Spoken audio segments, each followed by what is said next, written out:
Hello students, I am again back with part 2 of chapter number 1, the Union Legislature, the Union Parliament. Students, I hope you all have seen part 1 of this chapter. If not, do watch it.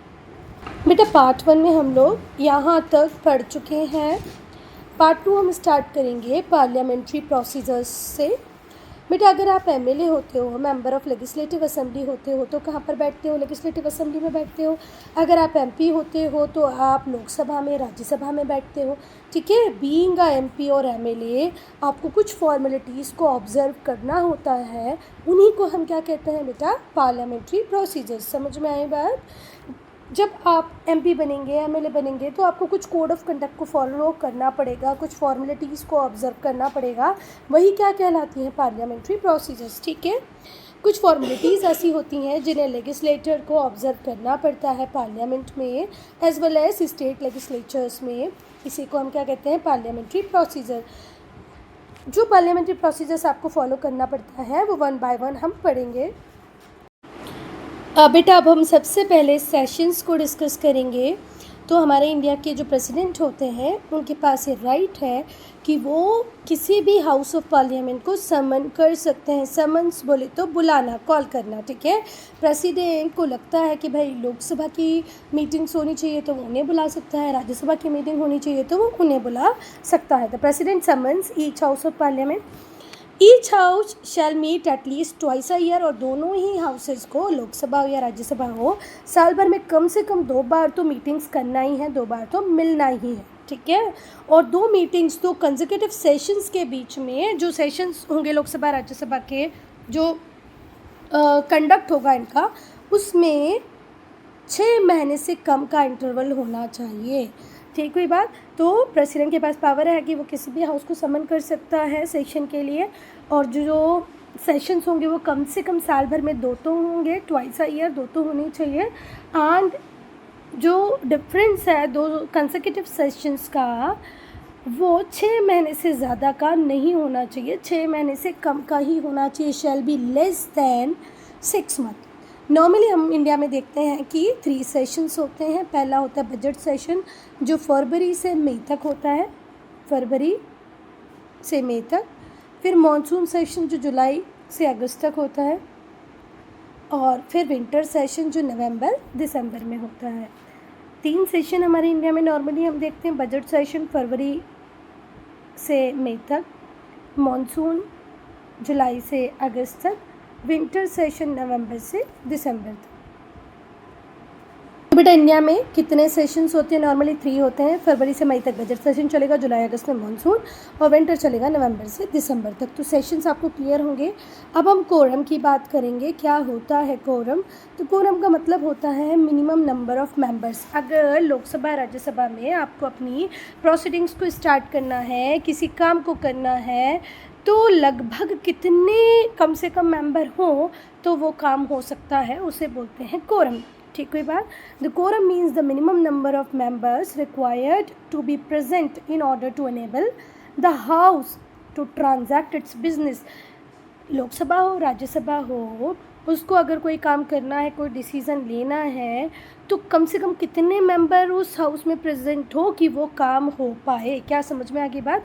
Minimum number of members required to transact the business of house. Clear है? जो quorum होता है लोकसभा और राज्यसभा के लिए वो 1/10 होता है ऑफ टोटल मेंबरशिप. जैसे 500 की मेंबरशिप है तो 1/10 का मतलब क्या हुआ कि कम से कम 50 लोग तो प्रेजेंट रहने चाहिए. ठीक हुई बात. अगर 250 मेंबर हैं तो लगभग 25 मेंबर तो प्रेजेंट रहने चाहिए. क्लियर हुई बात. कोरम वो नंबर है. तो बेटा क्या परसेंटेज दिया है? जब जाके कोरम बनेगा 10%. आपकी टोटल मेंबरशिप जितनी भी हो उसका 10% अगर प्रेजेंट है, 1/10 अगर प्रेजेंट है तो ही काम हो पाएगा. ठीक है. दोनों ही हाउसेस को अपने बिजनेस को ट्रांजैक्ट करने के लिए 10% या 1/10 मेंबर की रिक्वायरमेंट होती है. और ये 1/10 कितना होगा या 10% कितना होगा, नंबर्स में कितने होंगे, ये डिपेंड करेगा टोटल मेंबरशिप पे. अब लोकसभा में ज़्यादा मेंबर है तो इनका 10% ज़्यादा होगा, राज्यसभा में मेंबर कम है तो इनका 10% कम होगा. क्लियर है? This means that the house can not conduct it's proceeding. इसका मतलब यही हुआ कि हाउस अपनी प्रोसीडिंग्स को कंडक्ट ही नहीं कर पाएगा, किसी बिल को पास ही नहीं कर पाएगा, किसी रेजोल्यूशन को पास ही नहीं कर पाएगा अगर 1/10 मेंबर प्रेजेंट ना हो, अगर 10% मेंबर प्रेजेंट ना हो। टोटल मेंबरशिप का 1/10 या 10% मेंबर प्रेजेंट नहीं हुए तो कोई बिल पास नहीं हो पाएगा, कोई रिजोल्यूशन पास नहीं हो पाएगा, कोई प्रोसीडिंग लोकसभा राज्यसभा की नहीं हो पाएगी। जो स्पीकर होता है वो एडजर्न कर देता है हाउस को या सस्पेंड कर देता है हाउस को, कब तक के लिए? जब तक रिक्विजिट कोरम ना हो, जब तक 10% मेंबर ना हो और बचे हुए मेंबर आ गए हो मीटिंग करने के लिए, तो जो स्पीकर होता है लोकसभा का वो मना कर देता है भाई कि प्रोसीडिंग्स होंगी ही नहीं। क्यों नहीं होंगी? क्योंकि रिक्विजिट कोरम नहीं है। ये काम चेयरमैन करेगा कहाँ पर? राज्यसभा में। क्लियर है? तो कोरम क्या होता है बेटा? Minimum number of members to be present for conducting any business of the Lok Sabha or Rajya Sabha. It must be 1/10 or 10%. It depends upon the total membership कि नंबर में ये member कितने होंगे। जो स्पीकर होगा या chairman होगा उसके पास पूरा राइट है कि अगर रिक्विजिट कोरम ना हो, 10% मेंबर अवेलेबल ना हो, तो वो हाउस को एडजर्न कर दे। क्लियर है? बेटा अब हम पढ़ेंगे क्वेश्चन आर को। तो जो पहला घंटा होता है हर वर्किंग डे का लोकसभा में, वो किसके लिए रिज़र्व होता है बेटा? क्वेश्चंस के लिए। लोकसभा में हर वर्किंग डे का जो फर्स्ट आवर होता है वो किसके लिए रिज़र्व होता है? क्वेश्चन आवर के लिए। Unless otherwise decided by the speaker. अगर स्पीकर ने उस दिन के लिए कुछ और सोच रखा है तो बात अलग है, अदरवाइज लोकसभा का हर वर्किंग डे उसका जो फर्स्ट आवर होगा वो क्या ही होगा? क्वेश्चन आवर होगा। This hour which usually starts with 11 AM, और ये जो घंटा होगा ये 11 बजे से स्टार्ट होगा।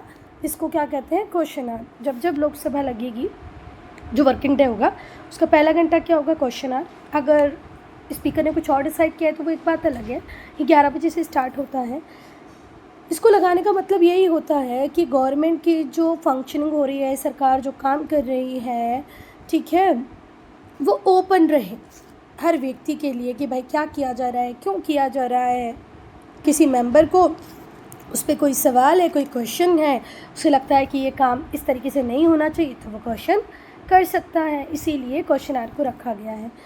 अ मेंबर ऑफ द हाउस में आस्क क्वेश्चन। जो मेंबर होंगे हाउस के वो क्वेश्चन पूछ सकते हैं सरकार से on matters of public interest. Public interest की जो भी सरकार काम कर रही है, अगर उससे रिलेटेड किसी मेंबर को कोई डाउट है तो वो क्वेश्चन पूछ सकता है। किससे पूछ सकता है? सरकार से। कब पूछ सकता है? क्वेश्चन आर में। The right of the member to ask question from the government is known as interpellation. तो ये टर्म आप याद रखें। अगर ऐसे क्वेश्चन आए what do you mean by interpellation, तो क्या कहेंगे? The right of the member to ask questions from the government. Member of parliament, Lok Sabha के जो मेंबर होते हैं उन्हें ये पूरा राइट होता है कि वो गवर्नमेंट से क्वेश्चन पूछ पाएँ, और उनके इस राइट को ही हम क्या कहते हैं बेटा? इंटरपिलेशन। तो व्हाट डू मीन बाय इंटरपिलेशन का आंसर दे पाओगे आप? मेंबर का वो राइट जिस राइट के थ्रू वो लोकसभा में गवर्नमेंट से क्या पूछ सकते हैं? क्वेश्चंस। बेटा जितने भी क्वेश्चंस होते हैं जो पूछे जाते हैं वो किसको एड्रेस करके पूछे जाते हैं बेटा? चेयर को। ठीक है, स्पीकर की तरफ फेस करके ही मेंबर क्वेश्चन पूछता है।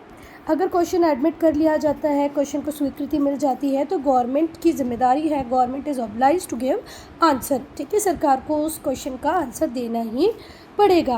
पर जिस मेंबर को उस क्वेश्चन का आंसर देना है उसे प्रॉपर 10 दिन का टाइम दिया जाता है, जिससे कि वो प्रॉपर आंसर प्रिपेयर कर सके, डिफरेंट डिपार्टमेंट से बात कर सके और एक प्रॉपर आंसर दे पाए। ठीक है, क्लियर है? A member has to be given 10 days notice for a question. जिस भी डिपार्टमेंट से वो, अब जैसे डिफेंस का क्वेश्चन है तो राजनाथ सिंह, ठीक है, बजट से रिलेटेड कोई क्वेश्चन है तो निर्मला सीतारमन, ये जो भी कुछ होगा, जो भी क्वेश्चन पूछा जाएगा, है ना, उसके लिए 10 दिन का प्रॉपर टाइम दिया जाएगा मेंबर को कि आप अपना आंसर प्रॉपर फ्रेम करें, है ना, सारे डेटा फैक्ट्स को चेक करें, उसके बाद आंसर करें। उसके लिए 10 दिन का टाइम दिया जाता है।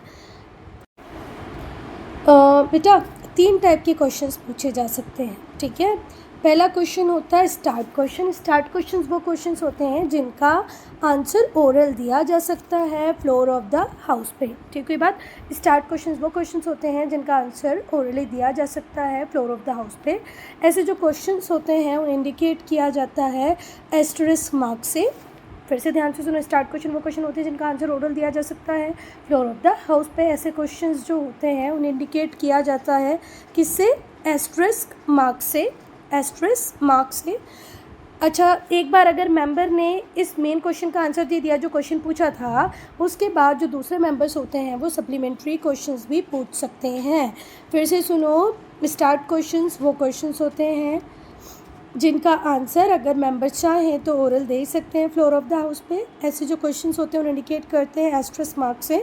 सप्लीमेंट्री क्वेश्चंस भी पूछे जा सकते हैं after replies to such questions are given by the minister. अगर मिनिस्टर ने एक बार क्वेश्चन का आंसर दे दिया तो सप्लीमेंट्री क्वेश्चंस भी उनसे पूछे जा सकते हैं। अब अनस्टार्ट क्वेश्चंस की बात करेंगे बेटा। ये वो क्वेश्चंस होते हैं जिनका आंसर रिटन फॉर्म में दिया जाता है और इन पे कोई सप्लीमेंट्री क्वेश्चन नहीं पूछा जाता है। एक क्वेश्चन पूछा गया, उसका आंसर रिटन में दो, इस पे कोई सप्लीमेंट्री क्वेश्चन नहीं पूछा जाएगा। सप्लीमेंट्री क्वेश्चन किस पे पूछा जाता है? स्टार्ट क्वेश्चंस पे। अब शॉर्ट नोटिस क्वेश्चंस क्या होते हैं बेटा?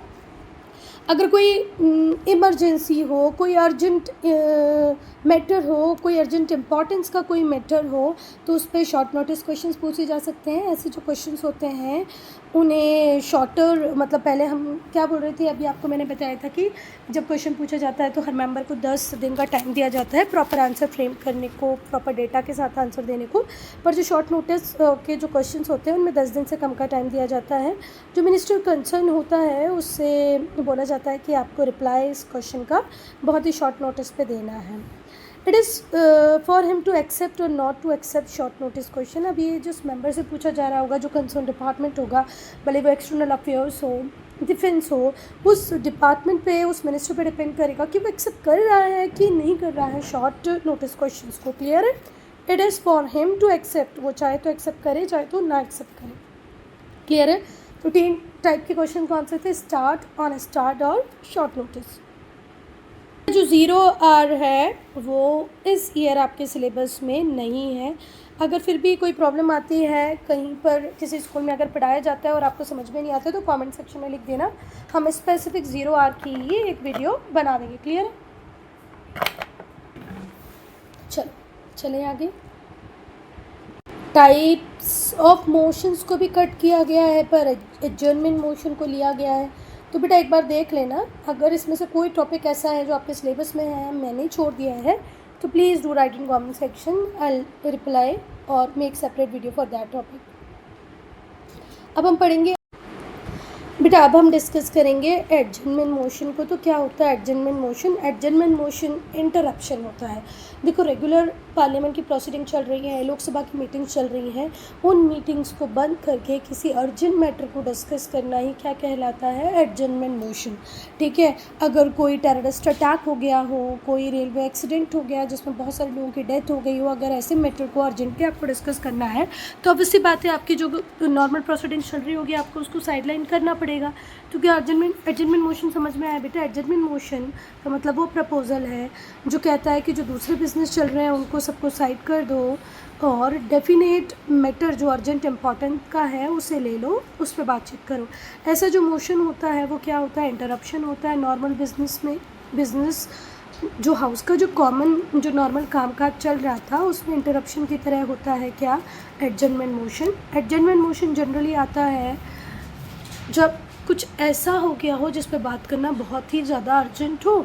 Adjournment motion are generally allowed on subject, जैसे कि रेलवे एक्सीडेंट हो जाए जिससे बहुत सारे लोगों की डेथ हो जाए, कोई टेररिस्ट अटैक हो जाए जिसमें बहुत सारे लोगों की डेथ हो जाए, बहुत बड़ी डकैती हो जाए, कुछ नेचुरल कैलेमिटी आ जाए जैसे डिवास्टेटिंग फ्लड आ जाए, कोई बड़ा टॉर्नाडो आ जाए, कोई कम्युनल टेंशन अराइज कर जाए, तो इन सारे मैटर्स में आप नॉर्मल काम को बोलोगे भाई आप तो इस साइड में चल, हमें कुछ इंपॉर्टेंट मैटर्स हैं जो बहुत अर्जेंट है उनके ऊपर डिस्कशन करना है।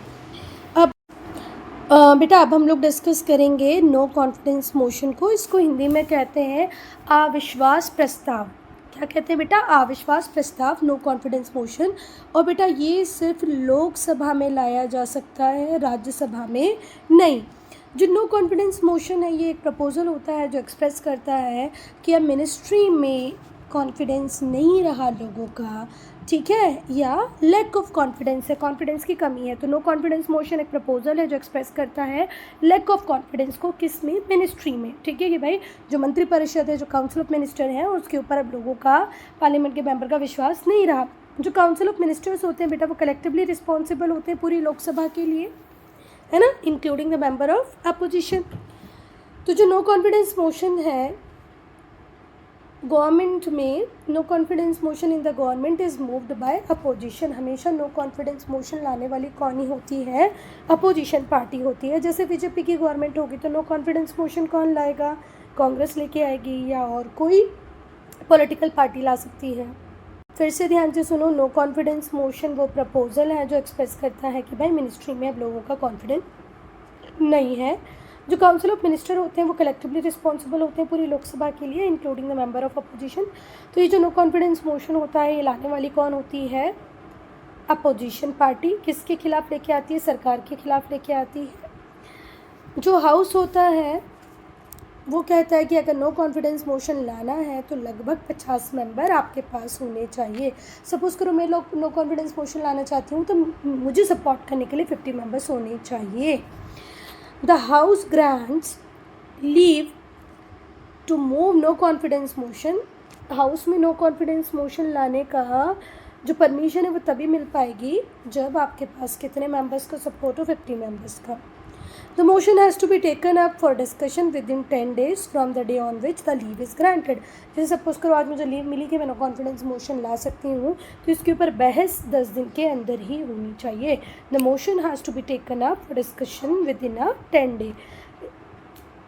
पहले मैंने लीव ली, किससे लूँगी लीव, लोकसभा स्पीकर से, ठीक है।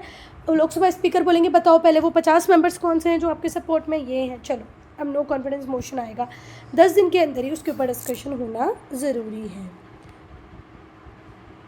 बहस हो जाएगी तो कंक्लूजन में जब डिबेट पूरा हो जाएगा, डिबेट के कंक्लूजन में जो स्पीकर है वो मोशन को वोट के लिए रखेगा। अगर मोशन पास हो जाता है तो गवर्नमेंट को रिज़ाइन करना पड़ेगा। वही होगा जिसको 50% से ज़्यादा वोट मिल जाएंगे, ठीक है। नो कॉन्फिडेंस मोशन पे भी वोटिंग हुई, ठीक है, 50% से ज़्यादा लोगों ने एग्री किया कि भाई हमारा कॉन्फिडेंस नहीं है अब सरकार पे, तो सरकार को रिज़ाइन करना पड़ेगा। Confidence motion is the reverse of no confidence motion. No confidence motion का रिवर्स ही क्या है, कॉन्फिडेंस मोशन है। कई बार नो कॉन्फिडेंस मोशन और confidence motion assumes much importance, कई बार ये बहुत इंपॉर्टेंस रखते हैं दोनों ही मोशन, कॉन्फिडेंस भी और नो कॉन्फिडेंस भी। Even a single vote count, एक सिंगल वोट काउंट करता है और एक सिंगल वोट से नो कॉन्फिडेंस मोशन भी जीता जा सकता है और नो कॉन्फिडेंस मोशन भी जीता जा सकता है। जब 12th लोकसभा चल रही थी, गवर्नमेंट को हेड कर रहे थे अटल बिहारी वाजपेयी, वो अपने कॉन्फिडेंस मोशन को लॉस्ट कर जाते हैं सिर्फ एक सिंगल वोट से, पूरी की पूरी सरकार गिर जाती है, ठीक है। And general election were held. फिर से ध्यान से सुनो, confidence motion, no confidence motion दोनों ही बहुत इम्पॉर्टेंट है। कॉन्फिडेंस मोशन जो है वो रिवर्स है नो कॉन्फिडेंस मोशन का। कॉन्फिडेंस मोशन या नो कॉन्फिडेंस मोशन इसलिए इम्पॉर्टेंट ज़्यादा हो जाते हैं बेटा क्योंकि एक एक वोट की वैल्यू बहुत ज़्यादा होती है। और जो 12th लोकसभा थी जहाँ पर अटल बिहारी वाजपेयी हमारे PM बनते हैं, उनकी सरकार गिर जाती है बेटा, पूरी की पूरी सरकार सिर्फ और सिर्फ एक वोट से। तो बेटा हमारे करंट जो लोकसभा स्पीकर है वो ओम बिरला है, ये अभी भी हमारे स्पीकर हैं और जो लास्ट टर्म था उसमें भी स्पीकर ओम बिरला ही थे। अब हम पढ़ेंगे adjournment and prorogation of the house. Adjournment जो होता है हाउस का उसको बोलते हैं सस्पेंशन हुआ है, ठीक है। जो स्पीकर थे उन्होंने जो सिटिंग थी उसको सस्पेंड किया है तो उसको क्या कहेंगे, एडजर्नमेंट।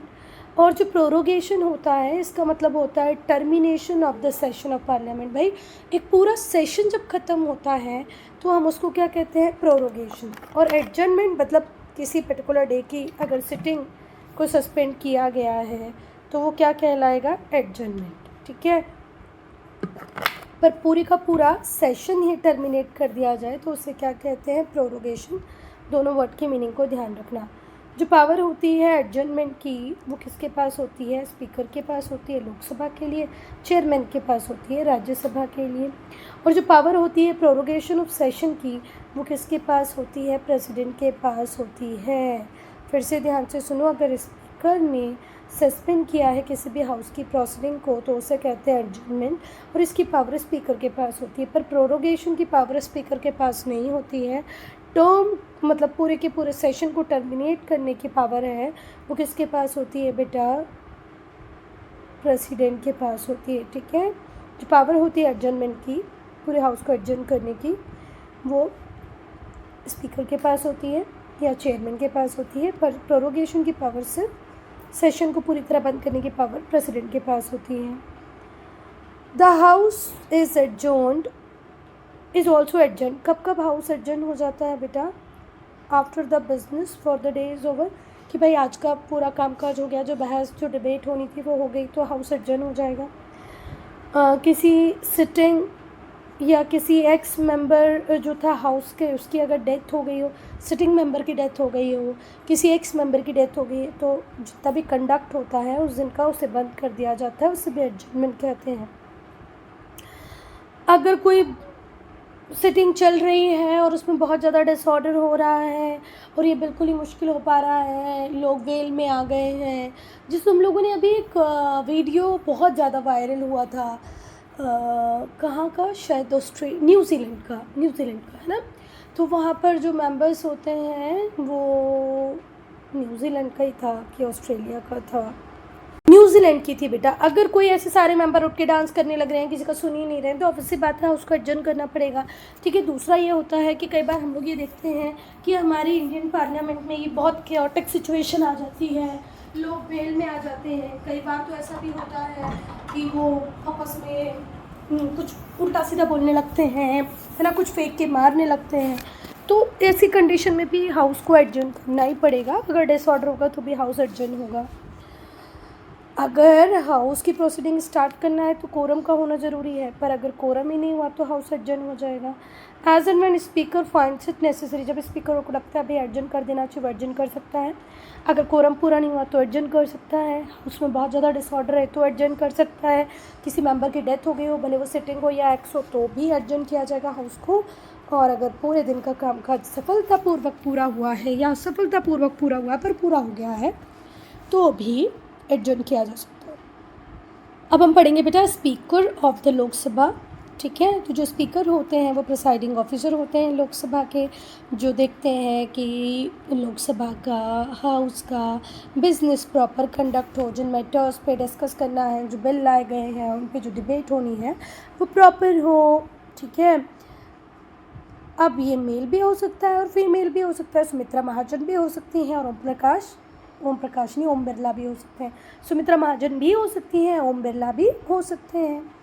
और बेटा ये जो लोकसभा के स्पीकर होते हैं इनके पास रिस्पॉन्सिबिलिटी भी बहुत होती है और अथॉरिटी भी बहुत होती है। देखो जो स्पीकर होता है वो होता तो मेजॉरिटी पार्टी का है, जैसे अभी ओम बिरला बिलोंग करते हैं बीजेपी पार्टी से, पर ओम बिरला को अनबाइस्ड वे में काम करना होता है। उन्हें कांग्रेस के मेंबर्स को, अदर अपोजिशन मेंबर्स को भी उतना ही टाइम देना होता है जितना वो बीजेपी मेंबर्स को देंगे, एनडीए के मेंबर्स को देंगे।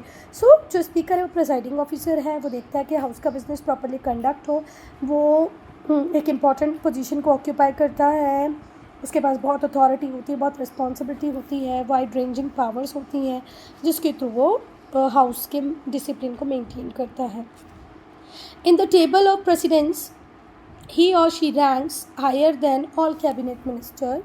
बेटा जितने भी कैबिनेट मिनिस्टर्स हैं उनसे हायर इसकी रैंक होती है, सिर्फ किसको छोड़कर, प्राइम मिनिस्टर को छोड़कर। With respect to discharge of his or her power and functions the speaker. बेटा देखो जब वो अपने काम को कर रहा होता है, लोकसभा की प्रोसीडिंग्स चल रही होती हैं तो वो अपनी ताकतों को लेकर, काम को लेकर किसी के लिए आंसरेबल नहीं होगा, ठीक है।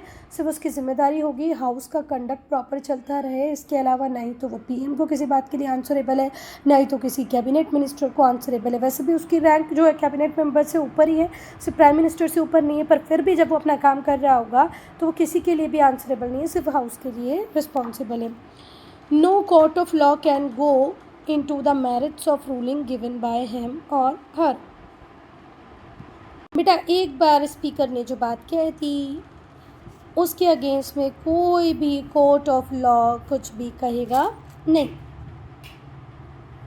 बेटा अब हम इलेक्शन की बात करेंगे कि भाई स्पीकर का इलेक्शन कैसे होता है। तो जो स्पीकर होता है लोकसभा का, उसे इलेक्ट किया जाता है from among its own members. जो मेंबर्स होते हैं उनके बीच में से एक बनेगा। Soon after the newly elected house meets for the first time. जब लोकसभा की पहली प्रोसीडिंग्स होगी, नई नई लोकसभा बनी होगी इलेक्शन के बाद, तो जो पहली मीटिंग होगी उसी में इलेक्शन होगा किसका, स्पीकर का।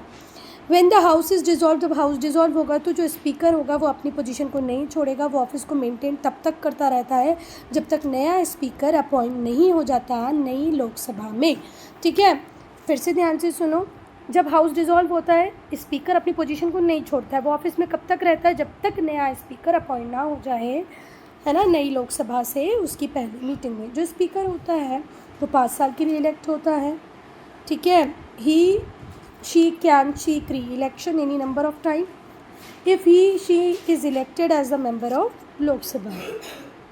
लोकसभा का मेंबर एक बार बन गया, वो बार बार री इलेक्ट हो सकता है। ही हो या शी हो can seek re election any number of time, कितनी भी बार वो इलेक्ट हो सकता है, बजाय के वो लोकसभा का मेंबर बना रहे, ठीक है। अगर वो लोकसभा का मेंबर चुन के बार बार आ रहा है तो बार बार स्पीकर भी बन सकता है। अब जैसे ओम बिरला की बात करें, लास्ट ईयर भी लोकसभा मेंबर थे, स्पीकर बने, लास्ट टर्म में भी, मतलब जो पिछले 5 साल का कार्यकाल था उसमें भी, इस साल भी वो जीते और इस साल भी वो स्पीकर बने हुए हैं। तो कोई भी मेंबर जो लोकसभा का एक बार स्पीकर बन जाता है वो री इलेक्शन के लिए खड़ा हो सकता है कितने भी नंबर ऑफ टाइम, बस एक ही टर्म उसको पूरा करना है कि वो लोकसभा का मेंबर होना चाहिए। जो स्पीकर है वो अपनी पोस्ट से रिज़ाइन भी कर सकता है, उसकी अगर हेल्थ अच्छी नहीं है, ठीक है, या कोई और भी प्रॉब्लम है, कोई और ग्राउंड है, तो वो डेप्यूटी स्पीकर को अपना रेजिग्नेशन देगा और रिज़ाइन कर देगा। जो स्पीकर है उसे रिमूव भी किया जा सकता है लोकसभा से, अगर मेजॉरिटी ऑफ मेंबर को ऐसा लगता है कि भाई ये प्रॉपर काम नहीं कर रहा, उसके अगेंस्ट में रिजोल्यूशन ला सकते हैं। बेटा डेप्यूटी स्पीकर को हम नेक्स्ट वीडियो में पढ़ेंगे, ठीक है। मतलब जो नेक्स्ट पार्ट स्टार्ट होगा वो डेप्यूटी स्पीकर से होगा, क्लियर है।